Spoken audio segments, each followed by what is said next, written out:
This Week in East Brunswick. This week, Hammarskjold's sixth graders participated in group building exercises conducted by Project Use, a private nonprofit corporation from the Wildcat Mountain Wilderness Center in Hewitt. And at Memorial School, third graders heard the inside story on TV production. Also from the schools, the East Brunswick High School Band is kicking off its annual citrus sale. From the library, Rose Sackle, the East Brunswick Arts Commission, interviews painter Edmund Spiro, whose work is now on display with the work of other East Brunswick artists at the library. Rebecca Brenowitz of the East Brunswick Human Relations Council announces a program celebrating diversity to be held at the high school on Sunday.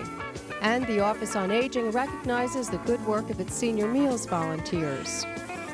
But first, here's a look at the lineup next week here on Channel 8. Monday morning, Lenore Kulik discovers the world of Tai Chi. That's on Look Great, Feel Great at 10 o'clock. Stories from the library follow at 10:30 with stories about farm animals. At 7 o'clock Tuesday night, the second edition of Just Kidding features interviews with a would-be comic book illustrator, an actor, and a visitor to a NASA space camp for kids.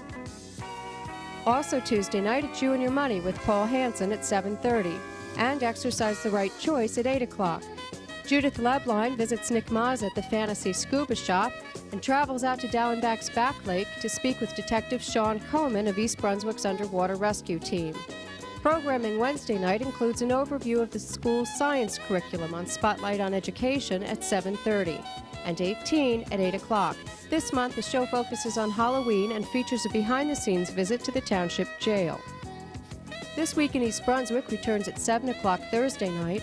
At 7:30, Sharon Cornitas interviews Town Council member Tom Clark on Council Update. Check the Community Bulletin Board for additional programming information and for announcements of local events. Hi, I'm Amy Fisher. Today I'm at Hammarskjold Middle School with Dr. Joanne Sesko, the principal. Hi, Joanne. Hi, Amy. How are you? Good, thanks. You have a lot of exciting activities going on today. Could you describe them to us? Sure, Amy. What's going on right now is we have a group from Northern Jersey called Project Use. And the purpose of the activities that the students are doing is to develop trust in each other, to learn how to work cooperatively in groups, and to learn how to recognize strengths and weaknesses within the group and then be able to compensate for those strengths and weaknesses. So you'll see the youngsters involved in a lot of tasks that they have to complete together as a group. Can you describe some of the activities? Well, I know for sure one of the activities, which I had personally done myself when I had participated in Project Use, is that they make believe they're at a nuclear reactor site, and inside of the circle that's created with rope is a bucket. And inside the bucket is nuclear material waste that the youngsters are not able to touch, and they're not able to go within that big wide circle. So together they have to come up with a way that they're able to remove the nuclear waste and not spill any, because if they spill any, they have to go back to, they've been killed and they have to start all over again. Wow, sounds pretty interesting. Who are leading the activities? That's really an interesting thing too. What we were able to do through the cooperation of Janet Cervalli, our supervisor for student assistance, is that we were able to get the natural helpers from the high school and the junior high school to be trained as facilitators along with some of our staff members, so that the natural helpers today are the facilitators for the groups. That's great. What made you decide to bring this program to Hammarskjold? Well, Amy, you know, in our attempt to try to have the sixth graders develop a close relationship with one another in their houses, we thought that an activity like this, which brought them outside, would bring them closer together, and we thought that it would be really appropriate in the beginning of the school year to do that. We were fortunate enough that the Hammarskjold PTA put up a majority of the funding for the project, and then we were able to use a small amount of funding from a federal grant that Mr. Valley had gotten. That's terrific. Well, you have a beautiful day for it, so we'll look at some of the activities now. Great. I think you'll enjoy them.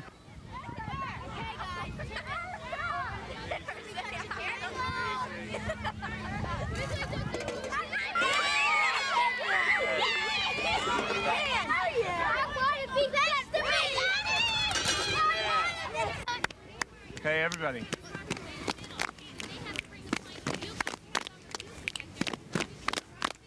Okay, then what you do, on the first snap you say your own number, And on the second snap, you say somebody else's number. Okay? You got it?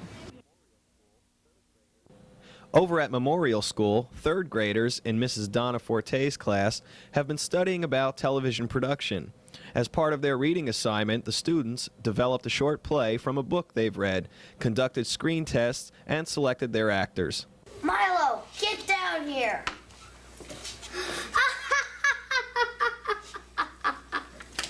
What is that? What do you mean? That thing hanging from your neck. That's a stalk of broccoli. Sure, Dad. Lots of people walk around with stalks of broccoli hanging from their necks. That's how you can tell the weirdos from the rest of us. In fact, I got my broccoli all ready to walk out the front door. Would you mind telling me just what you're doing? I'm wearing a stalk of broccoli around my neck. Is this some kind of new fad or something? No, we're, doing a play in school about nutrition. I'm one of the vegetables. Good thing you're not the watermelon. You wouldn't be able to stand up straight. Channel 8's supervisor, Sandra Maloney, visited the class to give the kids a better idea of what steps are involved in a television production. Now, I'm sure you didn't have the opportunity to edit when you were doing your piece, but, so you just videotaped it straight through? Right. Okay. But editing is a very important part of what we do. For instance, today, when David videotaped everybody here, and then he asked everybody to look and pretend like you were watching the actors here, but you weren't really watching them, and he was getting pictures of you, what we're going to do when we go back to the studio is he's going to take some of those pictures and edit them over top of the actual scene to make it look like you were really watching it at that time, but you really weren't.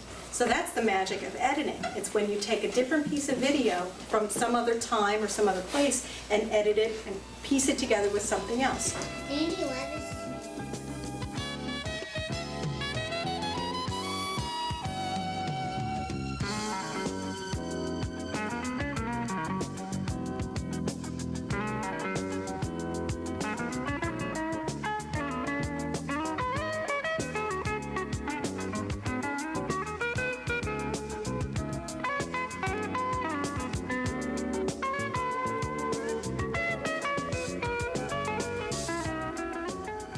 I'm Rose Sackle. I serve on the East Brunswick Arts Commission, and we're here today to talk to one of our exhibiting artists who is exhibiting here with a number of East Brunswick artists, and we hope to get information from him that will be very interesting to you. How did you finally decide that you wanted to be an artist? Actually, I started as a poet. While I was in the service in World War II, I felt I needed expression. And after my poetic expressions, I somehow had the urge to invent colors, and I began to paint. And then I entered formal education and majored in fine arts. And this is how I evolved as an artist and sculptor. How do you think your style came about? My style has always been lyrical. I was a lyrical poet, and I'm a lyrical painter. If you observe my paintings, there is lyricism in my colors, there's lyricism in my movements and my patterns, and it is a need of expression again. How did you choose the medium? You use acrylic, do you not? You use acrylic? I use acrylic because oils have allergic contents, and acrylics do not, but I started with oils. Acrylics give me the freedom to paint in my studio without affecting my health. And of course, the fact that they dry quickly is an asset, and Yes. the colors are beautiful. Is that correct? That's very true. They are just as I think, lyrical as any oil. As bright, as genuine in pigment as oil color. Very true. And we're looking at the painting behind you here. It's very, very alive, and it's called Dancing with the Devil? Exactly. This is one of my paintings where I always believed that vision and dream are just as real as objective reality. And when I approach my painting, I approach it with the feeling of sheer wonder and magic. And then I begin to understand it. And as we look at this painting, we see it's dreamlike as well as real. Yes.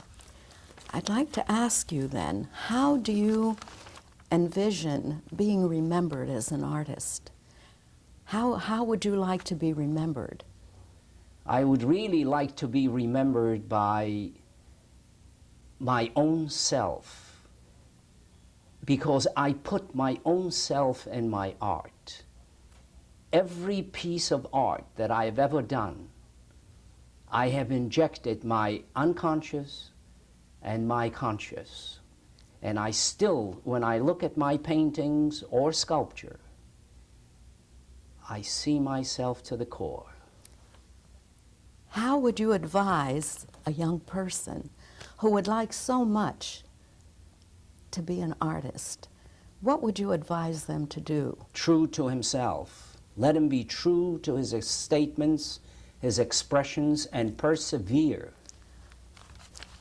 Thank you, Edmund, for being with us today. I'd like to invite all of you to come and see this wonderful exhibit at the East Brunswick Public Library, where you will see the variety of art that is created right here in East Brunswick. Hi, my name is Rebecca Brenowitz, and I'm a member of the East Brunswick Human Relations Council. I am inviting you to attend a very special forthcoming event on Sunday, October 17th from 1 to 6 p.m. on the grounds of the East Brunswick High School. This event is called Our Community is Fair. The activity at the event will be constant, featuring many multicultural entertainers, singers, dancers, musicians, such as the wonderful Right From Town Caribbean Steel Band, a Chinese dragon dance played by Mr. Lin from the Golden East Garden Restaurant, and the Mid-Jersey Chinese School will perform several traditional dancers. There will be Lebanese dancing, Indian dancing, gothel, jazz, rap singers, Israeli dancing, and South American dancing, plus so much more. We will have demonstrations from a local karate school and a local dance studio, and a performance by our all-time favorite town clown, Bonabini. Our own East Brunswick Library will be holding a storybook reading session and origami paper folding demonstrations. Let me not forget to tell you that we will have a wide variety of ethnic foods from which to experience. At this event, we are proud to also inform you that we have searched and found some of the highest quality craft vendors from the area. And don't forget that the holidays will soon be upon us. If an event the weather is inclement, the event will be brought into the high school auditorium and cafeteria. The event is being co-sponsored by the Board of Education and several community organizations. Let me finally remind you that a major role of the Human Relations Council is to help members of our community appreciate the benefits that a growing diversity brings to our town and to the neighboring towns. The more we learn about each other's cultures and interests, the more successful our community relationships will be. We hope to see you on October 17th.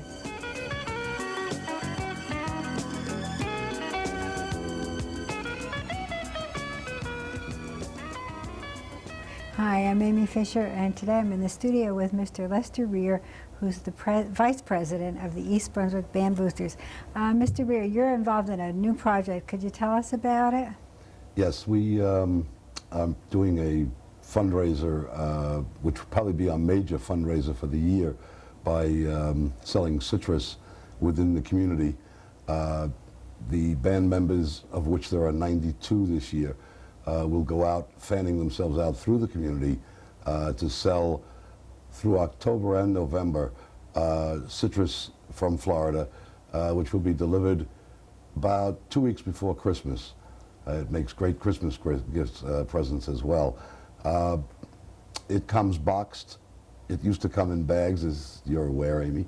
It comes all boxed in 20 and 40-pound sizes, and it's very delicious. And how much will that cost? There are various prices. You'll find that navel oranges this year are more expensive. Mm-hmm. Grapefruit are about the same as last year, but they had a problem with the crop in Florida, I understand. I see.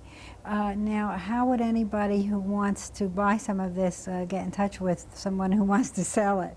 If they know a band member, they can contact that band member directly. Otherwise, I would suggest that they call the school and ask for the band director, who is Mr. John Kish, K-I-S-H. And that number is 613-6900. Yes. Now, what will this money be used for?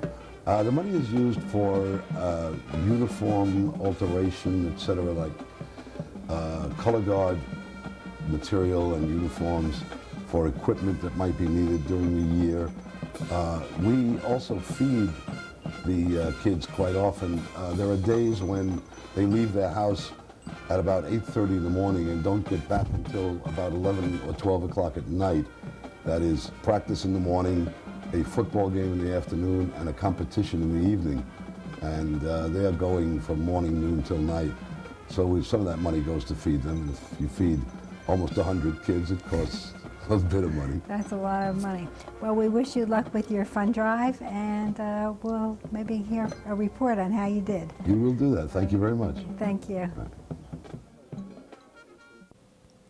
The East Brunswick Senior Meals Program delivers meals to 36 homebound residents every day. Volunteer Coordinator Patty Sullivan reports that there are currently 154 volunteers delivering the meals, some who became involved through a religious or civic organization, and some who signed on individually. Wednesday, more than 100 attended the 8th annual volunteer luncheon at the Senior Center, where they were thanked by Cynthia Schachter, Director of the Office on Aging, Counselor Kathleen Enns, and Coordinator Patty Sullivan. I sat down a week and a half ago to figure out how many days we've delivered in. Not counting today, we had delivered 2,160 days that we have fed people in this town. I think that's remarkable. I don't want to ruin my good record by letting you know anything different. There's a sheet over there for anybody who wants to drive extra days. I'd be glad to take your names. But seriously, I want to thank you all. And none of this, absolutely none of this, I've said this in the past, but it gets truer every day, would be able or would have ever happened if it wasn't for Cynthia Schachter. She's just a joy to work with. And I love her dearly, and I feel so fortunate. This year, rather than recognizing the contribution of one individual, the center honored a small group of faithful friends, people who have been involved in the program for years. Velma and Howard Johnson, Rita and Pat McManus, Tom Fargen, and Sol Bernstein. Also honored but unable to attend were Lillian and George Paris, Helen and Jim Walker, and high school student Jennifer Malakoff. Afterwards, entertainment was provided by the center's own chorus. If you're interested in joining the ranks of the Senior Meals volunteers, call Patty Sullivan at 390-6809.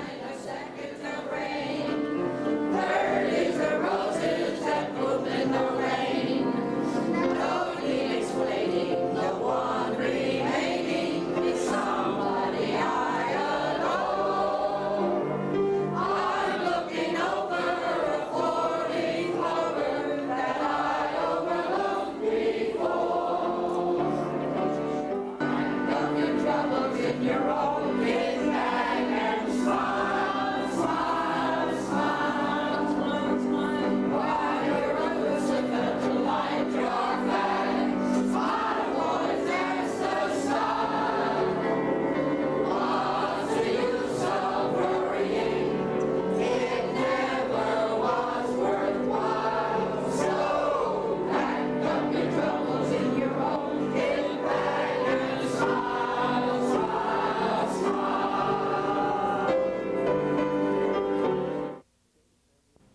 Wednesday night, state assembly and senatorial candidates for the 18th District met at Middlesex County College for a debate sponsored by the League of Women Voters of the Metuchen area and the Middlesex County College Department of History and Social Behavior.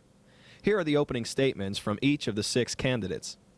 2 years ago, the voters gave the Republican Party veto-proof majorities in both houses of the legislature.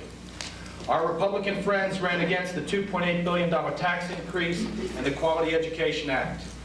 Their message was a good and effective one, but was quickly forgotten when they took their oaths of office. With their veto-proof majorities, they could have rolled back the $2.8 billion tax increase, and they could have wrestled with the very thorny problems of school funding. They did neither. Instead, they rolled back 1 penny of the sales tax and pushed into 1994 any decisive action to address the school funding problem. The penny rollback in the sales tax cut revenues by $608 million, a savings to the average family of 4 of $35 to $40 per year.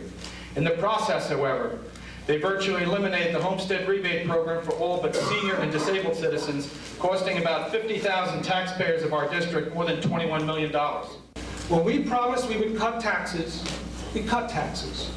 When we promised we would cut wasteful spending, we cut $1.2 billion of wasteful spending in Trenton. The legislature responded recently to the continuing economic recession by creating the Joint Economic Committee for Economic Recovery. I am proud to say that as chairman of this committee, along with Harriet German as vice chairman, we put together a package of bills to encourage business to locate, make investments, and create jobs in New Jersey. We led the fight to restore New Jersey's former prosperity. I was the sponsor of the Economic Recovery Fund and the Workplace Development Act. These 2 laws, by administration calculations, have created 20,000 New Jersey jobs. As a member of the Health Committee, I was able to rededicate Robbie Wood Johnson and St. Peter's as a children's hospital, where children now can get the best care right here in central New Jersey. I've always been an advocate of bringing all sides to an issue to the table. I believe that is why I am the endorsed candidate of business, labor, and the environmental groups. But this work has just begun. Beyond short-term solutions, we must reinvest in our state and ensure it as an attractive and safe place to live and work. Since Jackson Ivor, Jeff Warsh, and I started this excellent adventure 2 years ago, we have compiled an impressive record by cutting taxes $600 million, by cutting the state's bloated budget $1.3 billion, and by stabilizing state aid to education and making health care more affordable and more accessible. We implemented an economic recovery program that is putting thousands of New Jerseyans back to work and helping to improve our aging infrastructures. We have taken steps to ease some of the burdensome regulations that have said that New Jersey is no longer a friendly place to do business. We have provided incentives in the form of tax credits and job training programs. We've addressed the rising crime in this state, and we know how people are concerned, so we're going to be sending 2,000 new police to the streets of New Jersey.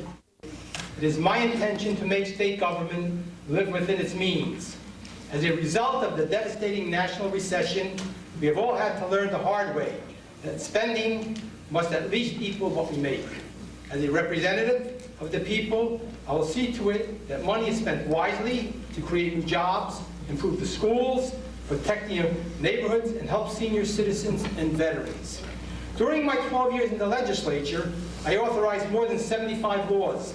I worked especially hard for legislation to strengthen the hand of law enforcement agencies to keep our communities safe. Now, the Republican candidate for governor wants to weaken these laws. 3 times I succeeded in expanding the income limit for senior citizens to qualify for the state prescription drug subsidy program, only to have the Republicans rescind that help by raising costs by 150%. The experience that I have, what made me make the determination to run for the Assembly, I just want to take you through it briefly. I've been a politician in South River for about 15 years. Having come up through the ranks, down on the grassroots level, I was a councilman for 5 years. I started out as a committee man in my district. I served on the Zoning Board of Adjustment, giving the training that's needed to move on to the legislative level. As a police commissioner in my town, I know what crime is. I know what assault weapons are. I know what the battle that they go through every night when they're out in the street trying to fight crime. And South River, being a small town, is no different from the larger towns. We have the concerns about education for our children. We have the school budgets that are running out of sight. We have the taxes that are running through the roof. We have to have someone that's going to go down to Trenton to try to bring those things under control. And that's what I plan to do when I get there. 2 years ago, in 1991, I stood before you to present my candidacy. My election, along with the election of Senator Sinagra and Assemblywoman Durman, sent a clear message to us all. We need change now. For the last 2 years, I have dedicated myself to that change.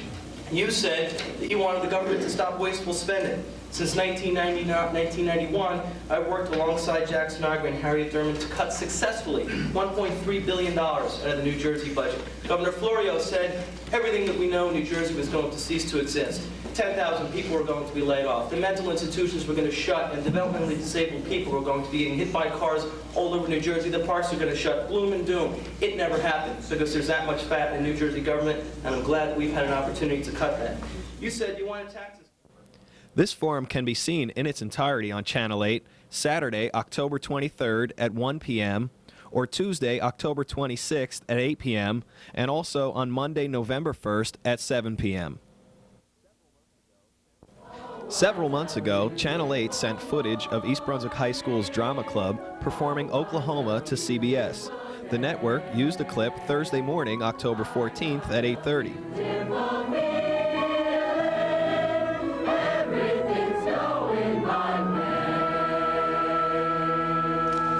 From New Jersey, the East Brunswick High School's production of Oklahoma. Our thanks, and good morning, everybody. Welcome back. That's all for now, and thanks for watching.